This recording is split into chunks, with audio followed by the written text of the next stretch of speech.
I just died in your arms tonight. It must have been something you said. I just died in your arms tonight. Underrated song of the 80s. Hi, everybody. I was supposed to be doing a vlog on the X-Files episode Monday, today, which is actually Friday. But I have a few more deets to iron out about that episode and what I want to say about it. So instead, I thought we would do a Season 4 episode. My favorite Season 4 episode, The Field Where I Died.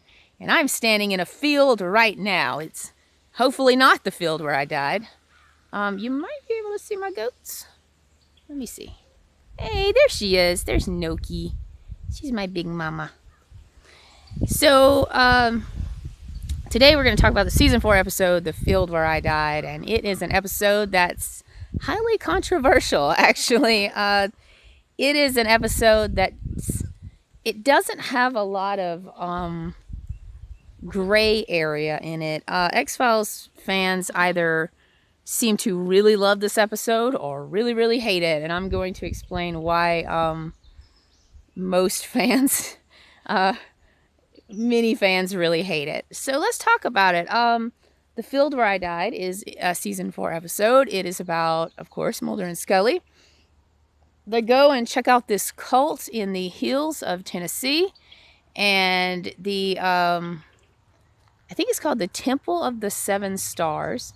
And it's led by a cult leader. He's as creepy as fuck.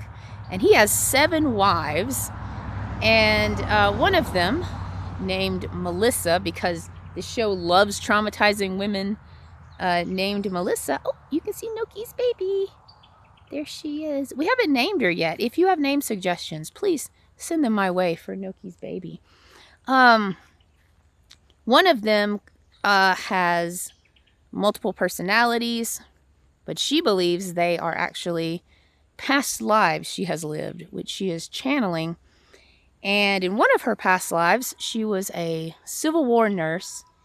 And when she meets Mulder, she claims that he was a Confederate soldier, which she nursed and not back to health because he died in that life from wounds. But anyway, she fell in love with him. He was her lover in that past life. And that is the reason why I think many fans do not like this episode, is it claims it ships Mulder with another person. And a lot of fans don't like that because it's saying, oh, Mulder was in love with this woman in all his past lives.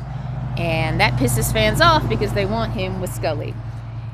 This episode was written by Glenn Morgan and James Wong, and they were kind of notorious in being what is known as Nomeros.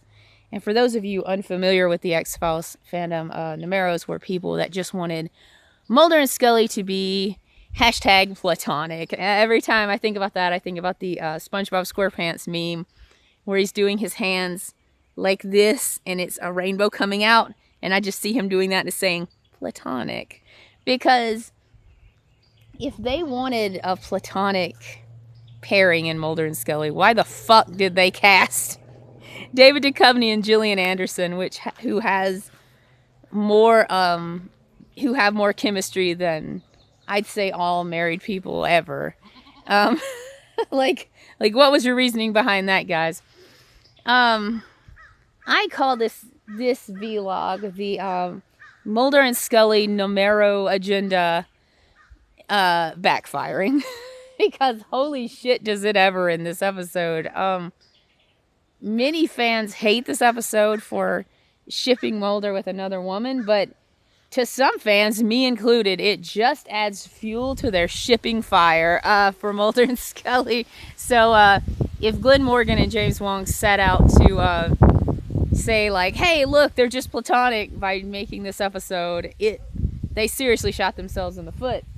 Because Mulder and Scully in this episode are fucking breathing each other's air.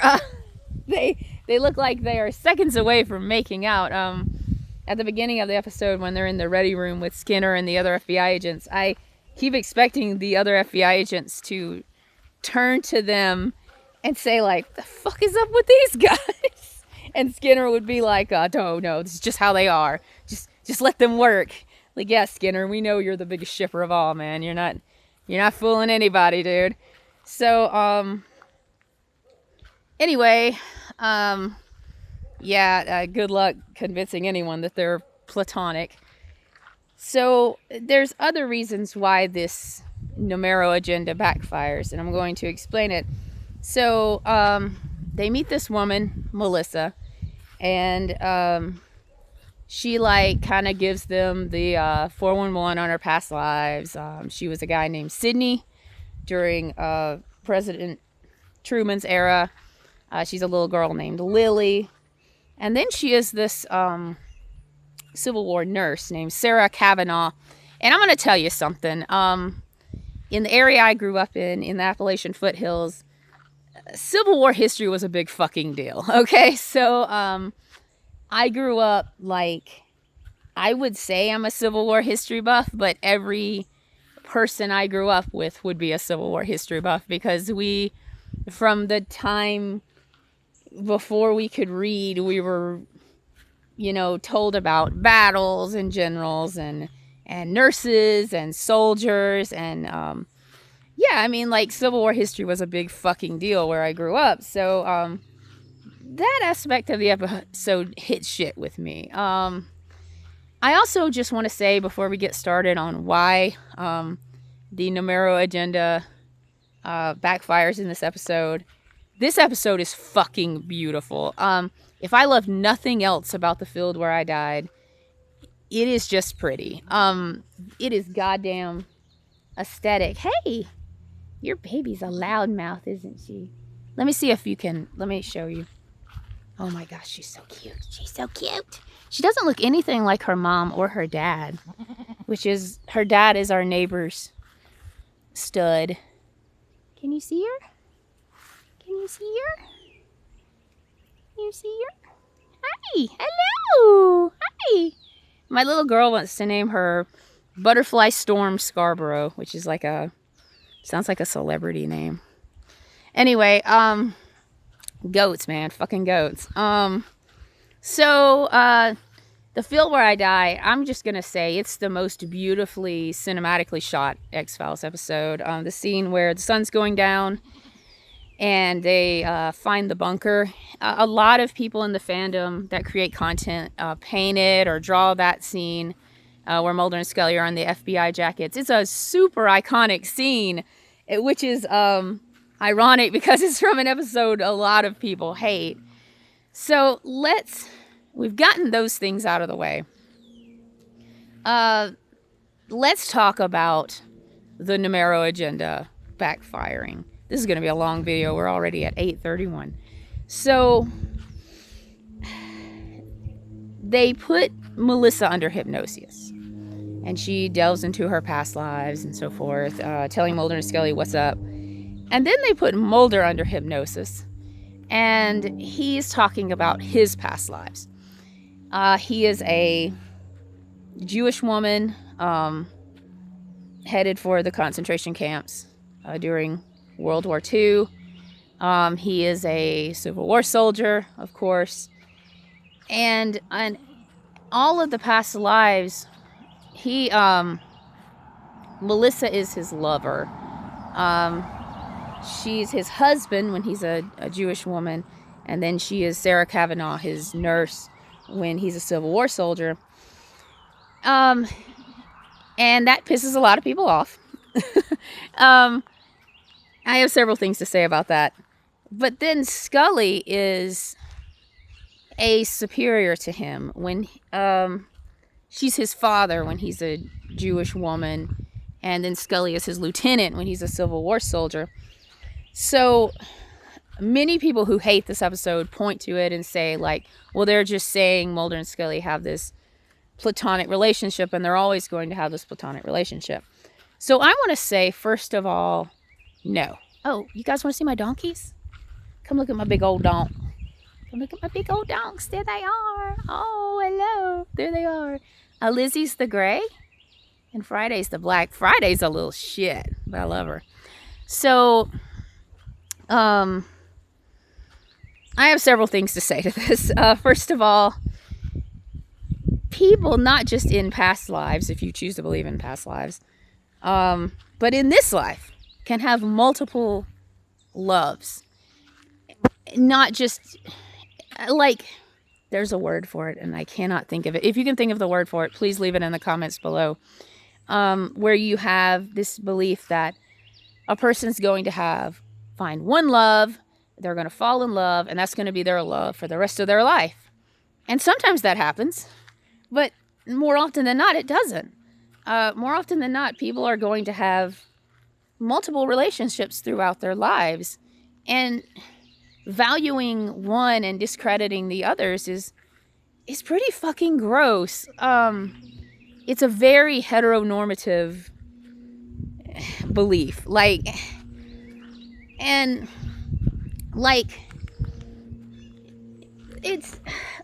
It goes into the same vein of like people saying, well, Mulder only needs Scully and Scully only needs Mulder. Like they're the only people they need. And that's kind of gross because like it would be saying like, did Scully not love Daniel? You know, there's a fly. Oh fuck. There's a lot of manure where I'm standing, so you know, farm life. Like, did Scully not love Jack? You know, like I'm sure she still loved them. And like saying like, well, you know, oh hi, there you go. That's a good picture. Yes, hello, besties, hello. I think this is the goat episode or the donkey episode. Is saying like, you know, these relationships had no meaning in her life, you know. Now, oh, I'm sorry, I have a cold.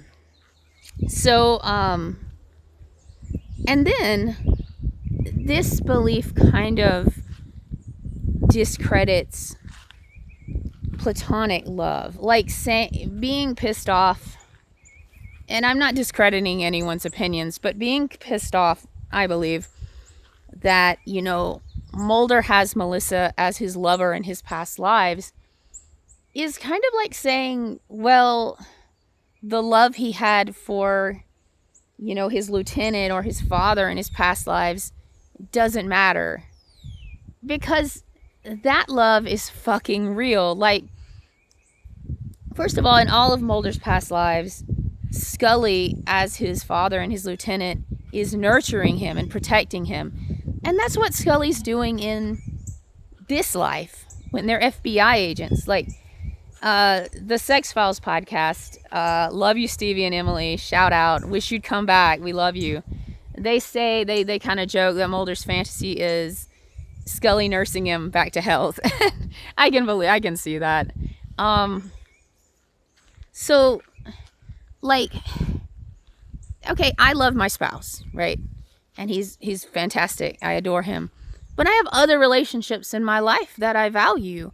You know, I value my relationship with my friends. I value my relationship with my child. I value my relationship with my mom and with my siblings. You know, and the same's true with my spouse and my daughter. Like, they love me, but they have other relationships that they value just as much. And that's the way life works. And by saying that, you know, I'm pissed off because this episode is saying like Mulder had this woman he loved in a past life, so he can't have any other love. First of all, he can. Now, a lot of people say that this episode kind of proves that him falling in love with Scully in this life, which he ultimately does, he has anyway at this point. Okay, they're in love. In the field where I died, they're in love. Okay, sorry.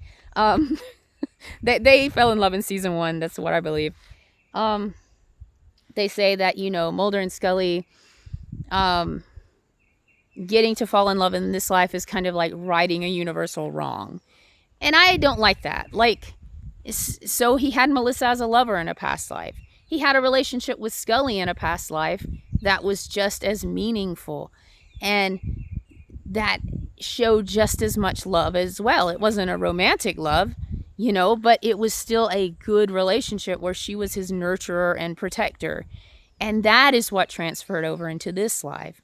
In the same way, his care for Melissa transferred over into this life. It's more of the feeling and not so much as the relationship, I think, if that makes any kind of sense. So Mulder's like, yes, past lives for the win. And Melissa rejects it because Melissa is abused as fuck. The cult leader in this episode is scary as hell. The X-Files doesn't have many just good villains. Faster, Modell, like, they're fantastic. But this cult leader is scary as fuck. And it's really sad to see Melissa, like, Mulder's offering her an out, and she just cannot walk away from this abusive relationship. Now, I rag on Mulder a lot, but he is very gentle in this episode, and he is very soft, and that's one of the things I love about Mulder. Like, my guy, he can be a jackass, but he is a gentle, nurturing dude, and this episode kind of also highlights the gender norm roles and how Mulder and Scully reverse them. They don't so much as reverse them as they embody both Western contemporary gender norms. Like, Scully's is a hard ass, you know, and she'll fight like hell at the drop of a hat, but she's also compassionate and nurturing. And Mulder's the same way. Like Mulder's always down to fight, but he will also be the gentlest dude. So, this video is going on really long because I have a lot to say about this episode because I love it. Anyway, the cult leader's scary as hell. The scene where these people in this cult are having a forced suicide, very Jonestown. And Melissa, like, pretends to die, and she's really just pretending to go to sleep. And she wakes up, and you think, she survived, she's gonna be okay. And he's standing over her with the Kool-Aid, you know, the cyanide Kool-Aid. And it still gives me chills. I mean, that's fucking terrifying. Melissa should have lived. I fucking hate how this show kills and traumatizes women. Like, why couldn't Melissa have been like Lauren in Shape, since she could have got a happy ending? So, you know, that's my take on The Field Where I Died. This video has gone on way too long. I love this episode. It's pretty. It's scary. And it highlights how Mulder and Scully have always been taking care of one another. They've always trusted one another. They've always had this beautiful and loving relationship, like, if you choose to believe it, in a past life. And I always think about that scene from Rain King where Scully tells Sheila, you know, this is, you know, the best relationships are rooted in friendship. And I want to believe that Mulder and Scully knew one another in a past life and that they were always looking out for one another. So that's the reason why I love this episode. If you love this episode and you want to scream about it, or if you hate this episode and you want to scream about it, please leave a comment or follow me on Twitter. I am under raccoons_dead, Mulder and Scully's werewolf daughter. I have some hot X-Files takes, as hot as hotcakes. And I draw a lot of X-Files fan art. So please follow me, and please tell me what underrated episode you'd like me to scream about, because I love screaming about the X-Files. I will see you later. I will see those goats later. The GOAT, the greatest of all time.